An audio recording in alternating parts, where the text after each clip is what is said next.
Bon, faut que je parle de l'album de Petite Sœur FM Togo. La seule Joker et Queen libérée de l'asylum, poussière de silicium dans le bibi des mômes. Nasty comme si je sortais des chemicals. C'est pas la première fois que dans le rap français on a un album qui parle aussi bien du mal-être. Je pense notamment à Conviction suicidaire de Desporuti ou Amicalement Vôtre de Gizmo. Mais c'est la première fois que dans le rap français on a un album qui traite aussi bien des sujets de l'homosexualité, de la transidentité, de l'abus sur mineurs et du de cette manière. J'avoue, j'ai lancé le projet après avoir eu les premiers retours sur l'album, donc je savais à quoi m'attendre. Femme Togo, c'est un artiste que j'ai découvert il y a pas si longtemps. J'ai d'abord connu Baby Yaya Bouza, son alter ego sur des titres beaucoup plus joyeux, mais ses derniers projets avec Néofront et Willem m'ont beaucoup parlé. Quant à Petite Sœur, je l'ai connu sur le titre où il parle d'Emmanuel Macron, mais je me suis mangé une énorme claque sur son dernier grunt. Y'a largement de quoi nous faire sauter dans le collimateur.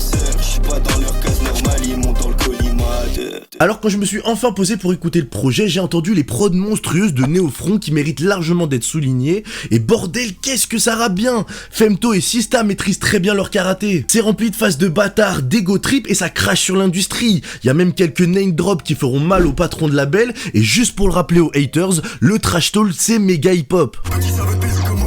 Dans le bureau, j'ai vu un maléfice sur le mur, le disque d'or de 47 terres. Mais je vais pas mentir, j'écoute du rap tous les jours et depuis plusieurs années, donc il y a déjà des titres qui m'ont choqué, mais sur Pretty Doll Corps, la moitié du projet m'a mis archi mal. En écoutant ce projet, on s'immisce dans la vie intime des deux protagonistes qui ont clairement pas un vécu facile et qui nous ramènent à une dure réalité de la vie qu'on ne voit pas. Il y a des titres, j'aurais vraiment du mal à revenir dessus, mais on peut que saluer le courage de Sœur et Femto et merci pour la performance. Et pour donner mon top 3, je dirais Bacha Bazzy Weasel, Geiger Counter et Jim McKenna. Rends-toi compte, ça voulait me signer pour 30 balles. 30 balles, c'est ce que j'ai fait les 6 mois qui suivent. 30 balles, c'est même pas l'année de mon père à l'usine. 30 balles, c'est même pas ce que je vais donner aux petits.